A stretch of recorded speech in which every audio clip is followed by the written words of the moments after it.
This girl is about to get her entire family banished. Story time. Safi has just turned 18, and as tradition holds it, she has to go through secret society before she becomes a woman.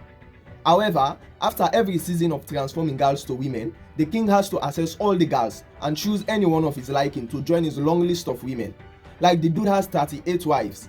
He has been doing this for 29 years now. Sometimes he even chooses 2 or 3 women from the batch. Safi is excited about the ceremony, but she is more excited about turning into a woman, as she has been anxiously waiting to get married to her boyfriend Boja. I mean, what are the chances of the king picking her? It's 10 chances to 1. There are about 78 other girls, and he can pick from any one of them, she thinks. The day finally arrives. Everyone in the village is in the village square to grace the occasion. The girls are then lined up. They are in their traditional Lapa attire. The king's oldest wife proclaims them as women and invites the king to choose his wife from them. As the king strolls up and down trying to pick the most beautiful one amongst them, Safi tries to hide herself behind her colleagues so the king wouldn't see her. But unfortunately for her, the king points at her and declares her his next wife. She then shouts no and runs home as fast as she can, leaving everybody speechless in the village square. The next day, the royal messenger comes to their home and invites her parents to the palace.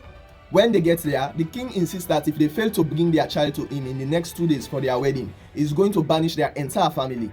As they arrive home, they call on Safi and begs her to marry the king, or they will be banished from the village. But Safi insists that she is in love with Boja and he is the one she wants to marry. Few days go by and the king gets more furious. He has never been rejected before. Therefore, he isn't allowing this nonsense. So he decides he is not going to banish Safi's family anymore, but he is going to get married to her one way or the other. So when he hears Safi is rejecting him because of Boja, he then commands his guard to go and arrest Boja. Boja is arrested while eating food Safi brought for him in his farm. Safi follows them to the palace. She begs the king to release Boja, but he insists if Safi doesn't marry him in the next 7 days, he is going to execute Boja. He then commands his guard to throw Boja in prison. It has been 6 days since Boja was thrown in prison. Safi is worried, and the king is determined to execute Boja at any cost if Safi doesn't marry him. The day before Boja's execution, Safi cries and begs to the king for him to have mercy and spare Boja's life, but he is busy coordinating the anger for him to unalive Boja the next day. The next morning comes, and everyone is gathered in the village square again to witness the unaliving of Boja. Safi is on the floor crying bitterly. As the rope is placed on Boja's neck, Safi looks at him. She doesn't want to marry the king and also doesn't want Boja to die. So as the king gives the order for him to be dropped, Safi shouts, "I will marry you, please spare his life." Then the king orders Boja's immediate release. He then orders his wife to prepare Safi for the wedding as they will be getting married the next day. After Safi's hair has been well braided, the king insists she sleeps in the palace as the wedding will commence first thing in the morning.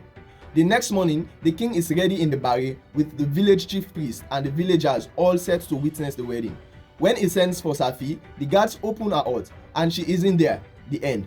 Thank you for watching the story. If you like stories like this and would love to see more stories like this, please give me a follow, leave a like and comment your thoughts on the video below.